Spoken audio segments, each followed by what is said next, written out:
गाठ असो कोणतीही, नका करू दुर्लक्ष. करा उपचार आधी, नाहीतर व्हाल कॅन्सरचे भक्ष. SSPM lifetime hospital Padave Sindhudurg. SSPM cancer centre. Mahatma Phule योजनेअंतर्गत कर्करोग तपासणी आणि उपचार पूर्णपणे मोफत. संपर्क 74 990 49 561 आणि 74 996 91 705. SSPM lifetime hospital Padve. SSPM cancer centre.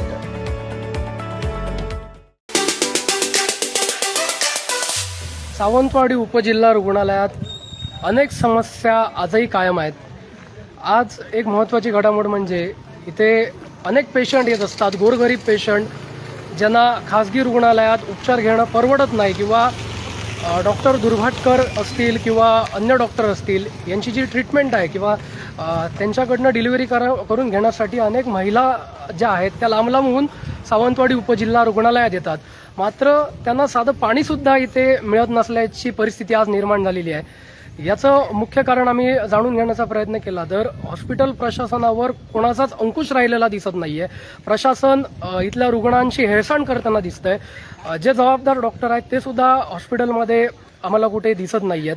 इथल्याच काही कर्मचाऱ्यांकडनं आम्ही माहिती घेतली असता जे सावंतवाडी नगर परिषदेकडनं 2 टाईम जे पाणी सोडलं जातं ते पाणी पुरेसं येत नाहीये. त्याचबरोबर इथली जी विहीर आहे मोती तलाव काठाला लागूनच सावंतवाडी उपजिल्हा रुग्णालय आणि याच ठिकाणी विहीर जी आहे ती अगदी तळाला पोचलेली आहे. तळ्यातलं पाणी सोडून घातल्यामुळं गाळ काढण्यासाठी आटवलं होतं. अद्याप गाळ काढण्याची मोहीम काही सुरू झालेली नाही, पण पाणी मात्र सोडून घातलंय. त्यामुळे शहरातल्या ज्या विहिरी आहेत त्या आटलेल्या आहेत. पाऊस यायला अजून आठवडा शिल्लक असताना आज रुग्णांची हेळसांड, विशेषतः ज्या गर्भवती महिला आहेत, ज्यांची प्रसूती झालेली आहेत, अशा महिलांना हात धुण्यासाठी सुद्धा पाणी आज उपलब्ध नाहीये.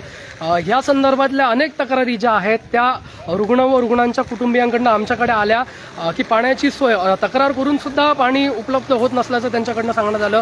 पण इथल्या प्रशासनाचं असं म्हणणं आहे की पाणीच नाहीये, त्यामुळे हा प्रॉब्लेम होतोय. या संदर्भात जेव्हा सावंतवाडी नगर परिषदेचे CEO सागर साळुंखे आणि पाणी पुरवठा विभागाचे भाऊ विसे यांना आम्ही संपर्क करून इथल्या संपूर्ण परिस्थितीचा आणि इथल्या गंभीर परिस्थितीचा माहिती दिली, त्यांना कल्पना दिली आणि त्यानंतर उद्या काही तासात, अर्ध्या तासातच पाण्याचा जो बंब आहे हा उपजिल्हा रुग्णालयामध्ये येत आहे. त्यामुळे प्रशासनाचं कुठलंही नियोजन इथे दिसत नाहीये. ज्या गोष्टी करणं, रुग्ण सेवा देणं हे गरजेचं असताना रुग्णसेवेत कसूर केला जात आहे. सरकारी रुग्णालयात गोरगरीब रुग्ण हे कशासाठी येतात हा प्रश्न या निमित्ताने निर्माण झालेला आहे. एकीकडे मंत्री महोदय आहेत ते पाहणी करतायत, मल्टी स्पेशालिटी सारख्या घोषणा करतायत, पण ह्या सुविधा देण्याआधी निदान ज्या नैतिक आणि भौतिक सुविधा आहेत त्या तरी आधी पुरवा.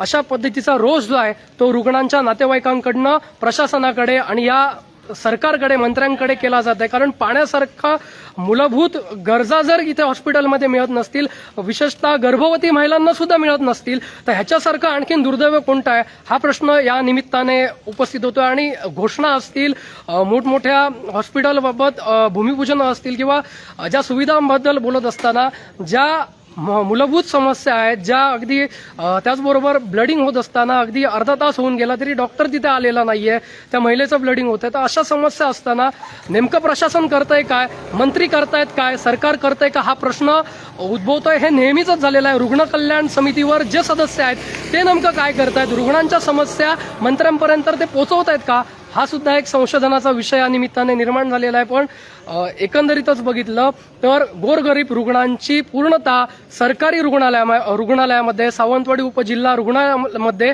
हेळसांड होताना पाहायला मिळते. त्यांच्याशी हा खेळ केल्याचं पाहायला मिळत आहे. खाजगी रुग्णालयात उपचार घेण्या एवढे पैसे त्यांच्याकडे नसल्यामुळं हा अन्याय सरकार आणि प्रशासन त्यांच्यावर करतंय की काय हा सवाल या निमित्तानं उपस्थित होतोय. विनायक गावस, कोकणसाद लाईव्ह, सावंतवाडी. आमचे दिवसभरातले सर्व अपडेट्स, ताज्या घडामोडी आणि थेट लाईव्ह पाहण्यासाठी सबस्क्राईब करा, लाईक करा कोकणचं नंबर 1 महा चॅनल कोकणसाद लाईव्हचं YouTube चॅनल.